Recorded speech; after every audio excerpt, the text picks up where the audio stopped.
사사기 11장 29절에서 36절 말씀입니다. 사사기 11장 29절 36절 말씀, 제가 가진 성경으로는 구약 382페이지입니다. 사사기 11장 29절에서 36절 말씀입니다.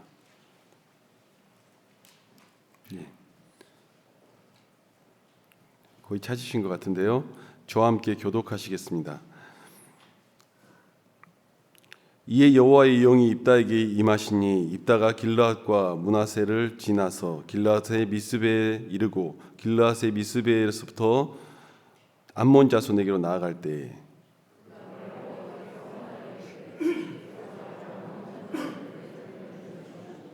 내가 암몬 자손에게서 평안히 돌아올 때 누구든지 내 집 문에서 나와서 나를 영접하는 그는 여호와께 돌릴 것이니 내가 그를 번제물로 드리겠나이다 하니라.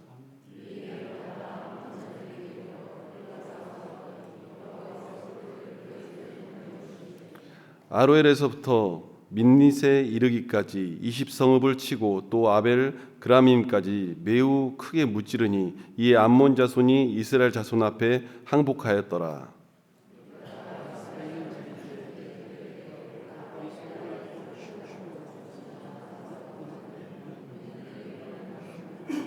입다가 이를 보고 자기 옷을 찢으며 이르되 어찌할꼬 내 딸이여 너는 나를 참담하게 하는 자요 너는 나를 괴롭게 하는 자 중에 하나로다. 내가 여호와를 향하여 입을 열었으니 능히 돌이키지 못하리로다 하니 딸이 그에게 이르되 나의 아버지여 아버지께서 여호와를 향하여 입을 여셨으니 아버지 입에서 내 말씀대로 행하소서.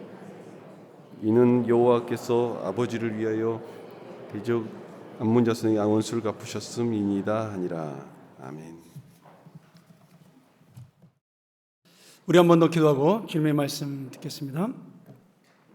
살아계신 아버지 하나님, 이 세상은 힘들고 어렵지만 우리의 마음을 주께로 향하게 하심을 감사하고 주님의 그 놀라운 은혜와 자비하신 긍휼함이 이 나라와 이 민족에게 함께 하심으로 우리가 이 어려움과 위기를 겪고 이것을 통하여 하나님의 뜻을 깨닫는 귀한 나라, 귀한 민족, 귀한 교회, 우리 개인들이 될 수 있도록 인도하여 주시옵소서.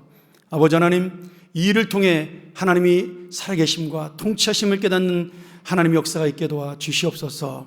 오늘도 말씀으로 찾아오실 주님의 은혜를 기대합니다. 함께하여 주시옵소서. 예수님의 이름으로 간절히 기도합나이다. 아멘. 제가 존경하는 목사님 중에 달라스 윌라드라는 목사님이 계십니다.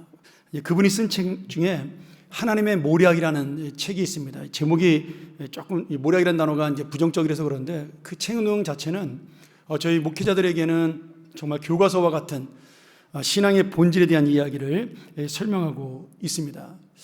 여러분들도 기회가 되시면 조금 쉽지는 않은데 그래도 읽어보시면 이게 믿음이라는 것이 이런 거구나 하는 걸 깨달을 수 있는 귀한 책이라고 생각이 드는데요. 그분이 이 하나님의 모략이라는 책에서 우리에게 아주 현실적이고도 깊은 도전을 주는 그런 말씀을 하셨어요. 이런 내용이 담겨 있는데요.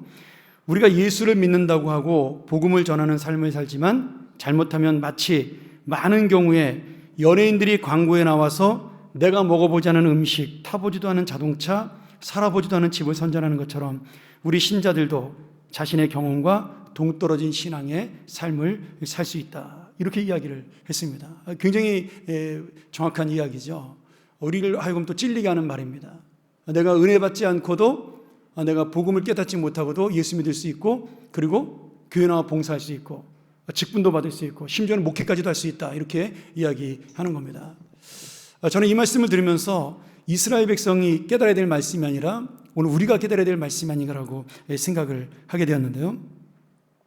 여러분, 사탄은 우리로 하여금 자신이 행복을 주고 또 자기가 원하는 것을 따라오면 거기에 기쁨이 있다라고 그렇게 이야기를 합니다. 예를 들어 우리가 화장품 광고를 보면 예쁜 탤런트가 나와서 화장품 광고를 합니다. 뭐 화장품 광고를 맞느냐 맞지 않느냐에 따라 그 사람이 우리나라 최고 인기가 있느냐 없느냐가 결정된다 그러더라고요. 근데 그 화장품을 바를 때 그 보는 시청자들은 어떤 느낌을 갖죠? 저걸 바르면 나도 제자처럼 이뻐질 것이라는 착각 속에 그것을 보게 됩니다. 그러니까 그 비싼 걸 사는 거죠. 뭐 제가 볼 때는 뭐 그냥 한 2만 원짜리 사나 20만 원짜리 사나 똑같은 것 같은데 여자들은 그렇지 않지 않습니까? 그게 뭐냐면 그게 시각의 착각이라는 거죠. 사실 비싼 걸 쓰나 싼 걸 쓰나 본인 바탕 피부에 달려 있는 것인데, 예. 그렇죠? 예. 죄송합니다.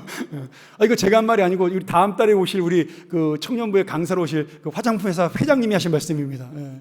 그래서 우리가 자연적으로 정말 내가 그 올게닉을 쓰지 않는 이상은 모든 화장품 다 비슷하다 뭐 이런 얘기를 이제 하시는 건데 사실 우리가 그 광고에 넘어가는 거죠. 근데 사탄이 쓰는 작전이 그렇다라는 거예요. 너희가 돈을 많이 가지면 행복할 수 있다, 권력을 가지면 행복할 수 있다, 명예를 가지면 행복할 수 있다. 뭐 이런 이야기들을 하면서 우리를 유혹하는 거죠. 근데 제가 성경을 읽다가 여러분 사탄은 한 번도 행복해 본 적이 없는 놈이에요.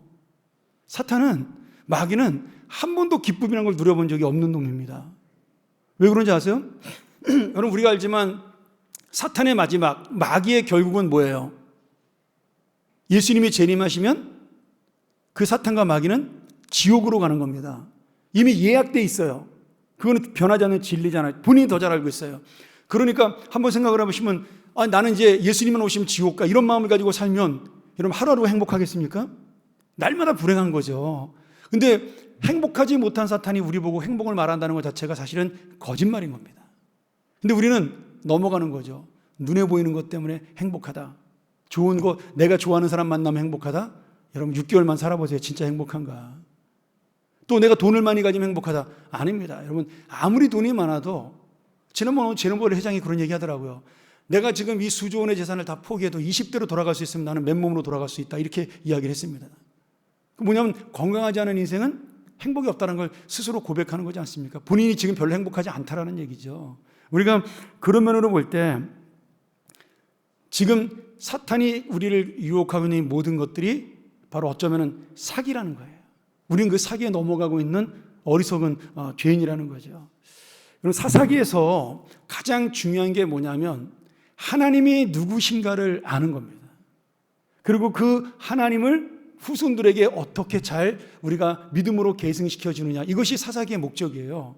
근데 이스라엘 백성은 처음부터 끝까지 그 사사기에 하나님의 목적을 실패하죠. 그리고 오늘 본문이 바로 그러한 내용을 정확하게 설명해 주고 있습니다.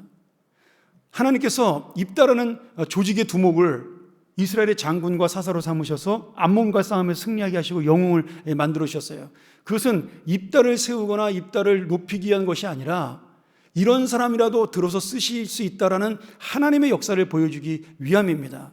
그러면서 너희는 내가 택했음에도 불구하고 왜 그렇게 고결한 존재이고 거룩한 존재임에도 불구하고 우상을 섬기고 그렇게 사느냐라는 그런 어리석은 이스라엘 백성들을 지금 입다를 통해 깨우치시는 거예요. 나는 기생해야 될 폭력배 두목도 장군으로 쓸 수 있으니 너희들이 내 말을 안 들으면 난 얼마든지 다른 사람을 들어서 나의 선택한 백성으로 쓸 수 있다는 사실을 지금 보여주는 건데 이스라엘 백성들이 깨닫지 못하는 거죠. 우리가 바로 그런 사람일 수 있다는 거예요. 그냥 하루하루를 내가 주님의 말씀으로 살아가고 이 교회에서 예배드리며 살아가니까 진짜 주님이 나에게 주시는 은혜가 무엇인지, 주님이 나에게 원하는 뜻이 무엇인지, 예수 그리스도의 십자가가 우리에게 주는 은혜가 정말 무엇인지를 잘 모르고 살기 때문에 하나님이 너무나 답답해 하신다라는 거죠. 어제 어느 분이 TV에 나와서 그렇게 얘기를 하시더라고요. 뭐 신천지 분이었던가, 예배 못 나오게 하니까 난 이럴 때 나와서 순교하는 것이다. 뭐 이렇게 이야기를 하더라고요. 이런 거 순교 아닙니다. 그거는 개 죽음입니다. 예. 왜 그런지 아세요? 자기만 죽는 거는 괜찮지만 그분 때문에 수많은 공동체가 망가지잖아요.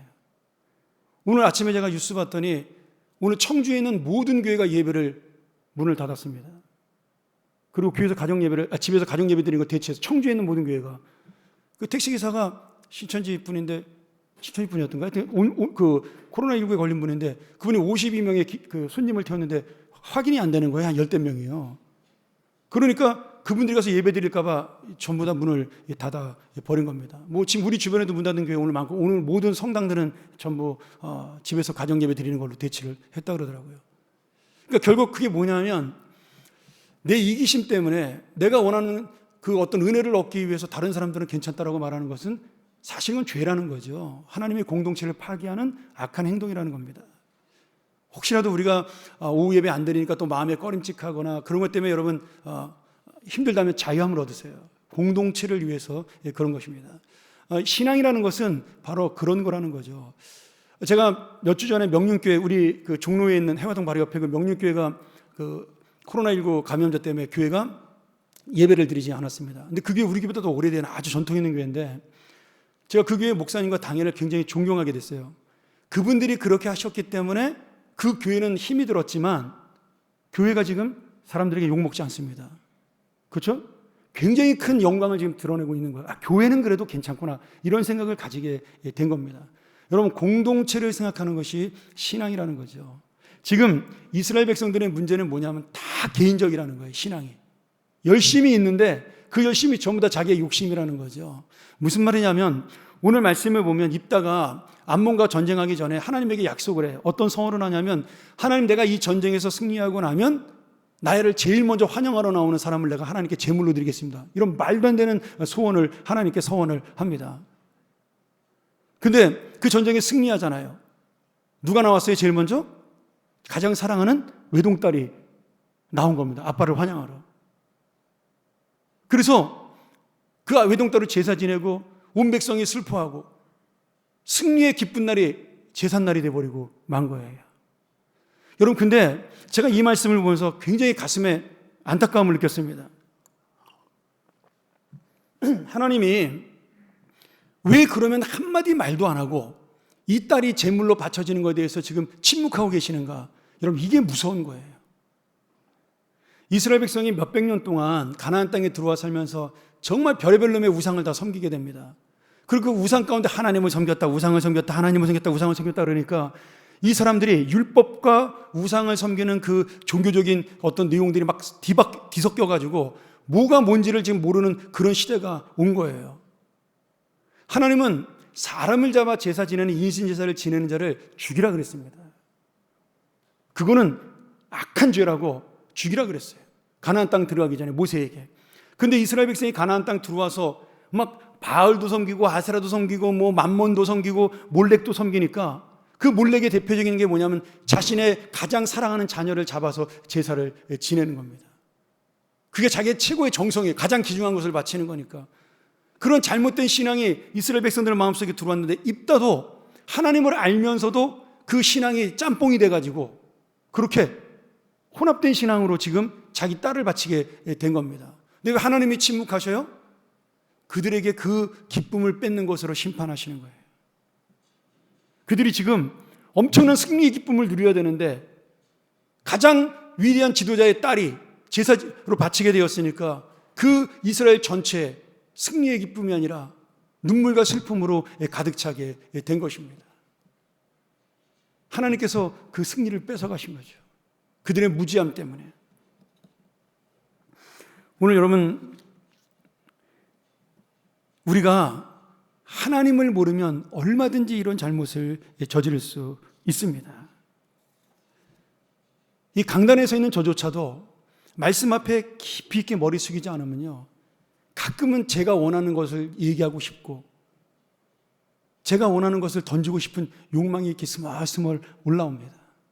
그리고 저는 또 그런 재주가 있잖아요. 그걸 말씀으로 포장할 수 있는 재주. 마치 하나님의 말씀인 것처럼. 그래서 성도 여러분들이 깨어 있어야 되는 겁니다.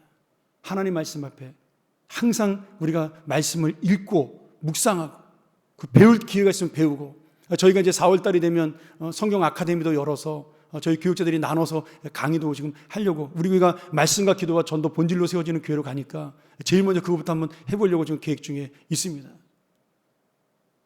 근데 이런 모든 것들이 바로 무엇이냐면 하나님의 그 뜻, 복음이 무엇인지를 알게 하고자 하는 하나님의 마음이라는 거예요. 지금 입다의 하나님을 향한 태도를 보면 마치 서원을 잘 지키는 믿음으로 보일 수가 있습니다. 실제로 또 그렇게 설교하는 목사님들이 계셨고요. 저도 어렸을 때 그런 설교를 들은 적이 있습니다. 입다가 잘못 서원은 했지만 그 약속을 지킨 믿음은 칭찬받을 만한 믿음이다. 여러분 아닙니다. 이거는 믿음이 아니고 하나님과 거래를 한 거예요. 거래. 하나님과 사업을 한 거예요. 하나님은 이미 입다가 세워지기 전에 이스라엘 백성에 승리를 주시기로 약속을 했습니다. 우리가 지난주에 읽었던 말씀 있잖아요. 그 10장 15절 16절인가요? 거기 보면 이스라엘 백성이 막 회개하고 하나님 앞에 잘못했다고 빌고 자기가 모시던 우상을 다 버리고 그리고 하나님 앞에 돌아온다고 서원했더니 하나님이 그 마음속에 내가 이들을 어떻게 구원할까 근심하셨다 그랬잖아요. 그러니까 이미 하나님은 방법론적으로 생각하고 있는 거지 구원은 결정하신 거예요. 근데 지금 입다는 뭐예요? 하나님이 승리를 주시면 내가 바치겠습니다. 이 거래를 한 겁니다. 하나님하고. 여러분, 그러니 입다의 이 하나님에 대한 무지는 하나님을 다른 우상과 같은 신으로 전락시키고 자기만 괴로운 것이 아니라 그 딸의 죽음을 통해 자기는 평생 동안 상처를 함께 살게 되었고 다른 생명을 잃고 백성들은 슬픔에 잠기게 되었다는 거예요. 오늘 우리가 하나님과의 사이에서 정말 믿음으로 사는지 거래를 하는지 하나님이 어떤 분인지를 우리가 깨달을 수 있어야 한다는 거죠. 종교개혁자 마틴 루터나 우리 장로교를 세운 칼빈보다 100년 앞서서 종교개혁을 했던 분이 계십니다. 보헤미아의 얀 후스라는 분인데요. 지금은 체코라는 나라죠. 이분이 사진 한번 볼까요? 이분이 이제 체코에서 프라하에서 이제 목회를 하는데 이분도 성직자예요. 근데 그분이 교황의 명을 어기고 체코 말로 성경을 번역하고 체코 말로 설교. 그때는 라틴어로만 하게 돼 있는데 그렇게 설교를 한 거예요. 그래서 결국 교황청의 미움을 받아가지고 이단이다, 이교다 이런 어떤 형벌을 받고 화형을 당하는 그런 벌을 받게 됩니다. 오늘 사진이 뭐냐면 그 야누스가 화형당하는 장면을 그림으로 그린 거예요. 그 당시에. 그때 여러분 이 그림이 좀 이렇게 흐려져는 안 보이지만 나중에 인터넷으로 한번 보셔요. 이 화형을 당할 때 묶여있던 이 야누스 그 개혁자가 혼잣말로 이렇게 외치고 죽었어요. 라틴어죠. 상타 심플리타스 이렇게 외치고 죽었습니다. 이게 참 아이러니하죠. 본인은 체코말로 설교하다 죽게 되었는데 마지막 말은 라틴어로 했단 말이죠. 그거는 그 백성들의 우둔함, 어리석음을 깨우쳐주는 말이었기 때문이에요. 그 말의 뜻이 뭐냐면 이 상타 심플리타스라는 말이 거룩한 단순함 아니면 신성한 순진함 이런 뜻이에요. 근데 이 단순함과 순진함이 여기서는 좋은 뜻이 아닙니다. 이 심플이라는 말이 여기서는 좋은 뜻이 아니라 어리석다라는 뜻입니다.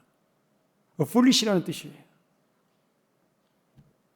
그들이 거룩함을 알고 있고 그리고 열심도 가지고 있지만 그것은 뭐냐? 성경이 아닌 이 세상과 사람을 쫓아가는 어리석은 열심이라고 안타깝게 외치면서 죽어간 것입니다. 그리고 야누스는 그때 이단으로 몰려 사형을 당했지만 지금은 종교개혁의 선구자로 인정을 받았고 마틴 루터가 가장 큰 영향을 받은 그러한 선배 개혁자로 우리에게 남아 있는 거죠. 지금도 많은 학자들은 이 야누스의 그런 개혁이 없었다면 마틴 루터나 칼빈의 개혁은 이루어지지 않았을 것이라고 그렇게 말씀할 정도로 이분은 대단한 분입니다. 근데 이분이 안타까웠던 게 뭐예요? 성경을 모르는 그 당시 사람들이 무조건 시키는 대로 열심을 냈던 것, 그분들은 그것을 헌신적인 신앙이라고 생각을 했는데 돌이켜보면 그것이 하나님의 뜻을 어기는 죄라는 것을 너무나 가슴 아파했다는 거예요. 그러면 하나님이 무지가 죄라고 말씀하셨는데 그럼 이분들도 죄를 진 것입니까? 맞습니다. 저에게 예전에 한번 이런 질문을 던진 교인이 계셔요. 목사님, 제가 잘못된 교회에 나가서 잘못된 말씀을 배워 잘못된 신앙생활을 했습니다. 그럼 저는 죄를 진 건가요? 그렇게 물어보더라고요. 몰라서 그랬는데. 여러분, 이건 죄일까요? 아닐까요? 마스크 써도 다 들립니다. 네. 죄일까요? 아닐까요? 죄입니다. 죄예요. 왜요? 성경을 주셨기 때문에요. 우리가 이 성경을 볼 수 있는 능력과 성경을 보면서 이 깨달을 수 있는 지혜를 우리에게 주셨기 때문에 우리가 죄를 진 것입니다. 물론 무지의 죄죠. 이단에 빠지는 사람들은 몰라서 그런 것이다. 몰라서 그런 것도 있지만 내가 좋아서 그러는 겁니다. 내가 좋아서. 많은 사람들이 그쪽 교리가 옳아서 간다라고 착각을 합니다. 천만의 말씀이에요. 처음에는 교리 때문에 들어가지만 나중에는 그 공동체에 들어가서 그 공동체의 친교와 아는 사람들이 좋아서 빠져나오지 못하는 경우가 대다수입니다. 우리 한번 신앙생활 생각해 보세요. 여러분이 꼭 우리 평안교회 나오실 이유가 있나요?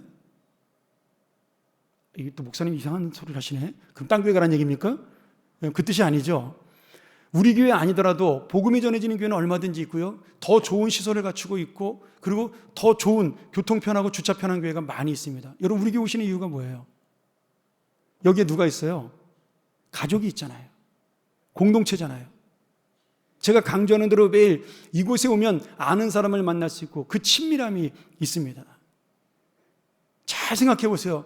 내가 정말 설교가 좋아서 복음만 듣기 위해 우리 교회 오는 것인가, 아니면 그 모든 사람들이 좋고 친하기 때문에 마음 편해서 이 교회 오는 것인가? 여러분, 사람들은요 후자 쪽이 절반 이상 됩니다. 그러니까 이단에 빠지는 사람도 결국은 진리보다 뭐가 앞서는 거예요? 사람과의 만남이 앞서는 겁니다. 여러분, 그것은 이단뿐만이 아니에요. 우리도 가질 수 있는 오류라는 거예요. 하나님 앞에 내가 정말 진리에 더 열심인가, 사람에게 더 열심인가, 우리가 고민해 봐야 된다는 문제죠. 호세아 선지자가 호세아 6장 3절에 이렇게 이야기를 했어요. 우리가 여호와를 알자, 힘써 여호와를 알자. 그의 나타나심은 새벽빛같이 어김없나니 비와 같이 땅을 적시는 늦은 비와 같이 우리에게 임하시리라 하니라. 호세아는 하나님의 사랑을 잘 몰랐습니다. 복음을 전하면서도 하나님이 어떤 분인지 잘 몰랐어요. 근데 그가 고멜과 결혼하게 됐죠. 이 고멜이 아주 음탕한 여자잖아요. 애를 둘 낳고 도망가 버렸어요. 가출했어요. 그러고서는 막 자기 몸을 함부로 굴리다가 몸을 팔려가지고 기생이 되었습니다. 몸 파는 여자가 되었어요. 근데 하나님이 호세아에게 와가지고, 야, 너 가가지고 네 아내 돈 주고 다시 사와라. 그리고 네 사랑하는 아내로 다시 삼아라. 아니, 호세아가 미치고 팔짝 뛰려고 그러시죠. 그런 여자를 들어도 어떻게 삽니까? 내가 선지자인데. 근데 하나님이 무조건 내 말에 순종해라. 그래서 그 여자를, 고멜을 돈 주고 사오잖아요. 그러면서 그 고멜을 보면서 하나님의 사랑이, 하나님이 누군지를 깨닫게 되는 겁니다. 아, 나는 이 말 안 듣는 이 북이스라엘 백성들, 이 왼수 같은 놈들, 우상만 섬기고 아무리 외쳐도 돌아오지 않는 이 사람들, 나는 전부 다 내 마음속으로 이건 심판받을 놈들이야, 죽일 놈들이야, 그렇게 생각을 했는데 하나님은 그들을 처음부터 끝까지 사랑하셨다는 거예요. 여러분, 이 새벽빛같이 일정하단 말이 뭐예요? 변함없이 새벽빛은 오잖아요. 우리의 죄와 상관없이 하나님은 그들을 구원하시기 위해 날마다 사랑을 베푸셨다는 겁니다. 이른 비와 같이 늦은 비와 같이 변함없이 때가 되면 그 비를 주시는 것처럼 그 사람들을 부르셨다는 거예요. 마지막까지 부르다 안 되니까 하나님이 직접 이 땅에 내려오셨다는 겁니다. 그게 주님의 사랑인 것을 호세아가 깨닫게 된 거예요.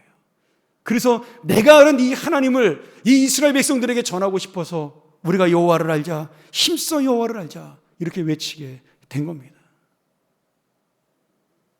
여러분, 하나님이 누군지를 모르고 하나님의 사랑이 뭔지를 모르고 산다는 것이 얼마나 불쌍하고 안타까운지 모릅니다. 이 세상에 그 어떤 권력과 그리고 어떤 명예와 어떤 재산을 가졌다 할지라도 여러분, 그 사람이 하나님의 사랑을 모르고 산다면 그 사람은 그냥 그저 불쌍한 죄인에 불과한 겁니다. 오늘 우리가 이 하나님의 말씀을 통하여 내가 정말 하나님이 어떤 분인지를 알고 있나?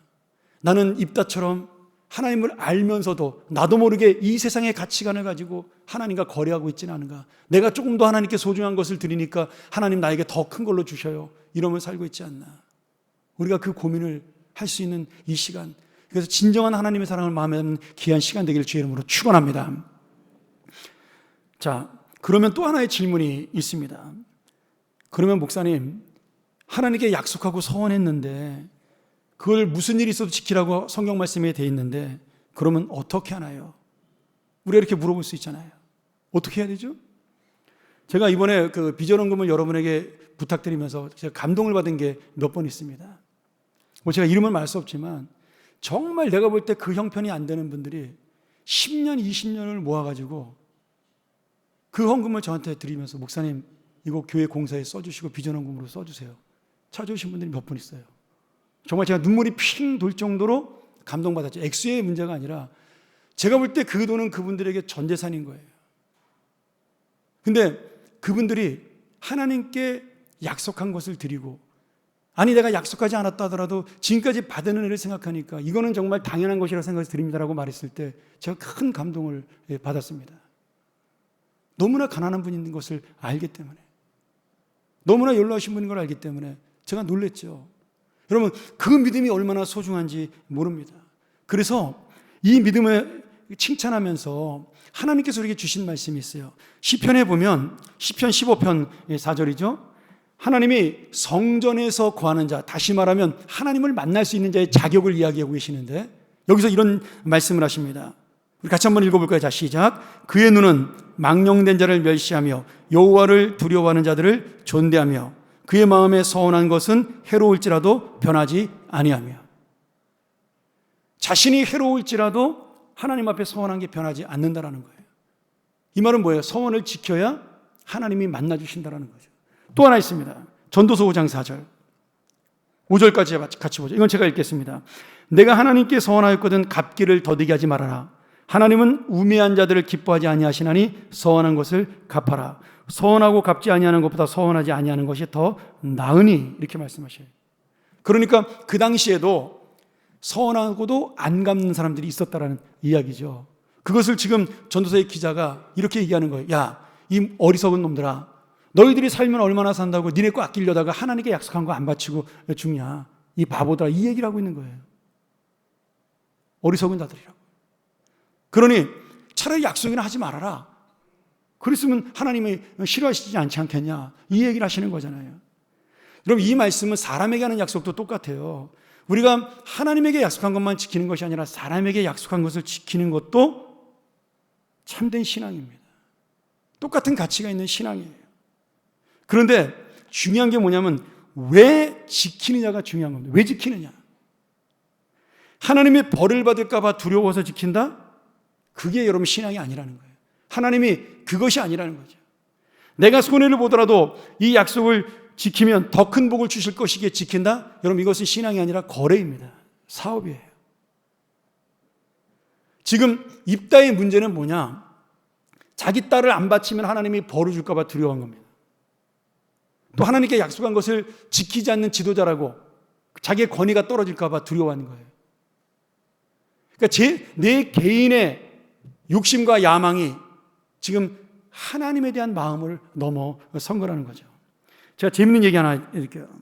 제가 대학 때 김준호 목사님에게 이 이야기를 들었는데요. 김준호 목사님이 한참 전성기 때 그 두레농장 하실 때 한 여집사님이 그 두레농장에 찾아와 상담을 요청한 겁니다. 근데 이분이 보따리를 하나 들고 왔는데 집에 쫓겨난 거예요. 왜 쫓겨났냐 이렇게 물어봤더니 지난주에 우리 교회에서 부흥회를 했는데 내가 안 믿는 남편이 교회를 안 다니는데 내가 우리 집 전 재산 3천만 원, 우리 전세 보증금을 건축헌금하겠다고, 헌금하겠다고 내가 서원을 했다, 하나님 앞에. 그래서 남편한테 집 빼자고 얘기했다가 두들겨 맞고 쫓겨난 거다, 이렇게 이야기를 한 겁니다. 그래서 목사님이 어이가 없잖아요. 아니, 집사님, 그러면 그날 부흥 강사가 3천만 원 집사님 보고 내라 그러더냐? 아니죠, 그렇게 말씀하시지 않았습니다. 어떻게 했냐? 부흥 강사님 처음에 그랬다는 거예요. 설교 끝나고 난 다음에, 자, 여러분, 지금부터 우리가 이 교회 건축을 위해서 헌금합니다. 자, 1억 내시면 주님이 함께 하실 것입니다. 1억 원 내세요, 막 이러신 거예요. 근데 아무도 안 일어나더래요. 그러니까 이제 부흥 강사님 그럼 좀 가격을 낮춰 7천만 원 이런데도 아무도 안 일어나더래요. 또 낮춘 거죠. 5천만 원 이런데도 아무도 안 일어나더래요. 그래서 자, 이번이 마지막 기회입니다. 한 번 더. 그러고 이제 부흥 강사님 마지막으로 3천만 원 그런데 아무도 안 일어나길래 자기가 너무 안타까워서 달려나갔다는 거야. 앞으로 내가 내겠다고. 장로님도 안 내고, 권사님도 안 내고, 안수집사님도 안 내고, 나라도 내야 되겠다.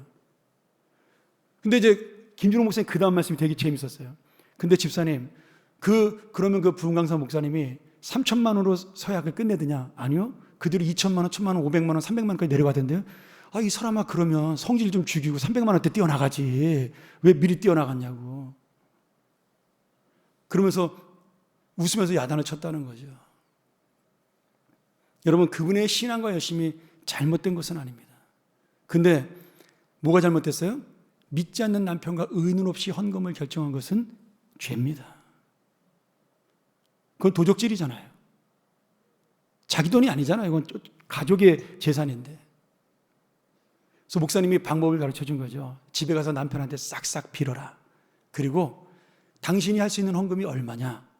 그 헌금을 남편하고 의논해서 그 헌금만 내고 목사님이 찾아가서 죄송하다고 이야기를 하고 내가 이렇게 사정이 이렇게 해서 목사님 이것밖에 하지 못했는데 죄송합니다라고 말하면 다 문제가 해결된다. 그래가지고 그분에게 자유함을 주고 집으로 보냈다는 거죠. 여러분, 이 말씀 듣고 또 그럼 나는 또 헌금 약속한 것도 제껴도 되겠네 이러시면 안 됩니다. 그 말 하려고 하는 게 아닌 거 아시죠? 제가 부목사 때 있던 교회에 그 교회 50년 동안 교회를 다니신 권사님이 계셨어요. 근데 그 교회가 처음에 그 교회도 피난민 교회니까 교회를 건축할 때 그때 교회에서 건축금을 할 때 목사님이 우리가 다 같이 힘을 합쳐서 지금 어렵고 힘들지만 건축금을 합시다 할 때 그 권사님이 남편과 의논해서 가족들 다 모아놓고 얘기를 했다는 거예요. 우리가 피난민 생활하면서 하나님이 나 살려주신 것도 고마운데 이 서울에 있는 이 집 하나님 주신 거 아니야? 이거 집 팔아서 바치자. 그래가지고 그분이 남편과 의논해서 전 재산을 바치고 사골숲방으로 이사하셨어요. 지금은 돌아가셨는데 이 권사님이 진짜 교육자들을 이뻐하시고 사랑하셔요. 제가 정말 처음에 그 교회 부임해가지고 담임 목사님하고 저하고 그 권사님하고 일주일에 2-3번은 밥 먹었던 것 같아요. 매일 밥 사주러 와, 점심마다. 근데 그 자손들이 다 잘 됐어요. 다행히도. 너무 감사한 일이죠. 여러분, 그럼 그 권사님은 잘못된 건가요? 아니라는 거예요. 하나님은 그 믿음을 받으시고 그 열심도 받으신 겁니다. 기쁨으로. 그러니까 지금 하나님은 이렇게 해서도 받고 300만 원을 내도 받고 3천만 원을 내도 받고 다 받지만 중요한 건 지금 하나님의 마음은 돈에 있지 않다라는 걸 지금 말씀드리고 있는 거예요. 자꾸 우리가 내 생각과 내 욕심으로 하나님을 바라보고 있다라는 거죠. 입다가 딸을 바치면 안 되는 거죠. 그런 서원을 했다 할지라도 백성들 앞에 가서 자기의 죄를 회개하면 되는 겁니다. 내가 그때 잘 몰라서 그랬는데 용서해달라. 내가 참 부족한 지도자다. 내가 하나님 앞에 공식적으로 회개할 테니까 여러분 내 딸 대신에 우리 집에 있는 가장 좋은 송아지 100마리를 내가 바치는 것으로 용서해달라고 이야기하면 여러분 하나님이 야 이놈아 안 된다. 끝까지 바쳐. 그러시겠어요? 한번 입장을 바꿔놓고 보세요. 내가 그 맨날 그 축도할 때 그 얘기 쓰잖아요. 우리 친정어머니와 같은 친정아버지 같은 성령님이라고. 우리 친정아버지 어머니가 사업에 실패해가지고 가난해졌어요. 그러면 내가 우리 남편한테 우리 아버지 어머니 좀 생활비 좀 드렸으면 좋겠다. 근데 남편이 야 우리 집도 먹고 살기 힘든데 그 집에 어떻게 주냐? 100만 원 한 달에 드리자. 그거 너무 많다. 50만 원 주자. 뭐 이렇게 싸우다가 남편하고 이혼하는 걸 친정어머니 아버지가 바라시겠습니까? 아니잖아요. 야 괜찮다. 니네만 잘 살면 돼. 이게 부모의 마음이잖아요. 그 부모의 마음을 모르는 것이 입다의 신앙이었다라는 거예요. 오늘 여러분 입다의 승리가 이것을 바쳤기 때문에 얻었다라는 착각이 이런 잘못된 믿음을 만들어내는 거죠. 여러분 예수 그리스도가 이 땅에 오신 것은 내 공로가 아닙니다. 내가 잘했기 때문에 이 땅에 오신 게 아니에요. 내가 너무나 죄악 속에 빠져있기 때문에 하나님이 도저히 더 이상은 말씀으로 안 되니까 그 말씀의 본체이신 예수님이 직접 이 땅에 내려오신 거예요. 예수님이 이 땅에 오시면 우리가 가장 악하다라는 증거이고 내가 가장 죄인이라는 증거입니다. 말로 되면은 왜 예수님이 내려오셨겠어요? 근데 그게 바로 당신의 몸을 줘서라도 우리를 살리시겠다라는 예수님의 마음이라는 거죠. 그게 복음이라는 거예요. 오늘 여러분 하나님께서는 우리가 하나님의 그 마음을 그 뜻을 알고 살아가기를 원하십니다. 예수님의 십자가와 예수님의 보혈이 그 사랑 속에 있다는 것을 내가 너희가 어떤 죄에 있든지 어떤 삶을 살든지 나는 언제든지 너를 받아들일 용기가 있고 나는 너를 사랑한다라는 그 새벽빛같이 일정에 나오시는 그 사랑으로 우리를 바라봐 주시는 그 마음을 깨닫고 돌아오기를 원하시는 겁니다. 사랑하는 여러분, 입다는 이런 의미에서 승리는 얻었지만 하나님을 기쁘시게 하지 못했고 결국 자신도 그 딸을 잃어버림으로 승리의 기쁨을 누리지 못하는 어리석은 인생이 되었습니다. 주님은 오늘 내가 가진 것으로 거래를 해야 복을 주시는 째째한 분이 아니에요. 주님의 마음은 우리가 상상할 수 없을 만큼 크십니다. 그러기에 주님은 우리를 위해 십자가의 생명까지 주셨고 지금도 연약하고 부족하고 날마다 넘어지는 우리를 주님의 자녀로 일으켜주시고 안아주시는 분입니다. 근데 우리는 매일 신앙 가지고 계산하잖아요. 내가 이렇게 하면 하나님이 좋아하실까? 저렇게 하면 하나님이 좋아하실까? 내가 이 정도만 들으면 좀 아깝긴 하지만 그래도 하나님이 기뻐, 이러면서 우리 계산하잖아요. 근데 하나님이 그거 아실까요? 모르실까요? 아신단 말이죠. 그래도 아이고 연약하지만 너 내 아들이야. 부족하지만 그래도 너 내 딸이야. 내가 어떡하겠냐? 나 끝까지 너 안고 가마. 그게 하나님의 마음이시라는 거죠. 정말 우리가 주님 앞에서 내 개인적인 마음과 이기심으로 욕심을 가지고 얍삽한 생각으로 살아가는 걸 여러분 주님이 다 하셔서 하나하나 그걸 가지고 자격을 논한다면 우리 중에 누가 이 자리에 앉아 있을 수가 있겠습니까? 사랑하는 여러분, 하나님이 기뻐하실 때 우리에게 진정한 기쁨이 옵니다. 이 땅에 진정한 평화 누가 주셔야 오는 거예요? 하나님이 주셔야 오는 겁니다. 여러분, 지금 온 세상의 평화가 사라졌잖아요. 이거 누가 해결할 수 있습니까? 주님밖에는 없는 겁니다. 이럴 때일수록 그래서 우리가 믿음을 지켜야 하는 것이고요. 하나님과 거래하지 아니하고 내가 공동체의 유익과 공동체의 선을 바라보는 것, 그것이 믿음이라는 거죠. 말씀 속에서 우리를 사랑하시고 십자가의 그 사랑이 무엇인지를 날마다 우리에게 보여주길 그 원하시는 그 주님의 사랑이 오늘도 우리 마음속에 역사해야 여러분 이 문제는 해결될 것이라고 믿습니다. 여러분, 저는 이 코로나19 이 어려움이 우리를 힘들게 하고 교회마저도 오그라들게 만들고 오늘도 뭐 벌써 지금 거의 100명 가까이 지금 교인이 줄었잖아요. 그런데 제 마음속에 소망이 있어요. 이걸 통해 하나님은 영광을 받으실 것이다. 이걸 통해 우리의 마음은 더 세워질 것이다. 이 어려움을 통해 우리를 사랑하시는 하나님의 선하심 반드시 나타나실 것이다. 오늘 그것이야말로 이 땅을 다스리시고 우리와 함께 하시는 하나님의 역사인 줄 믿습니다. 오늘 여러분, 그것이 주님의 사랑을 깨닫는 우리의 믿음입니다. 오늘도 이 믿음을 깨닫고 주님과 함께 정말 기쁘지 않지만 기뻐할 수 있고 평화롭지 않지만 주님 때문에 평화로울 수 있는, 그리고 주님의 은혜를 누릴 수 있는 우리 귀한 하나님의 사람들이 되기를 주의 이름으로 간절히 축원합니다. 우리가 전번 이 시간 통성으로 이 말씀 의지하면서 우리 함께 기도하겠습니다. 하나님 아버지, 이 땅 이 민족 불쌍히 여기시며 긍휼히 여기시며 오직 주의 은혜와 주의 능력만이 이 땅의 문제를 해결하며 이 세계의 고통을 씻어줄 줄 믿습니다.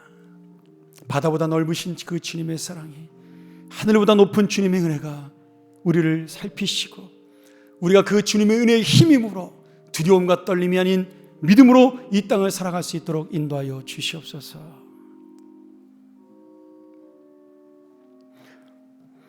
하나님 아버지, 이 땅의 어려움을 살펴주시고 이 땅 고쳐주시는 주의 역사를 만나게 도와 주시옵소서.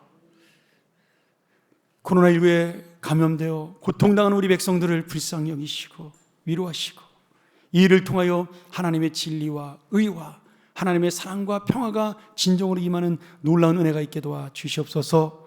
주님의 은혜가 아니면 살 수 없다는 사실을 다시 한번 깨닫고 믿음으로 이 사태를 바라보고 이 상황을 바라보는 우리의 지도자들이 되게 도와주시고 우리들이 되게 도와주시고 믿음을 세우는 놀라운 역사가 있게 도와주시옵소서. 예수님의 이름으로 기도합나이다. 아멘.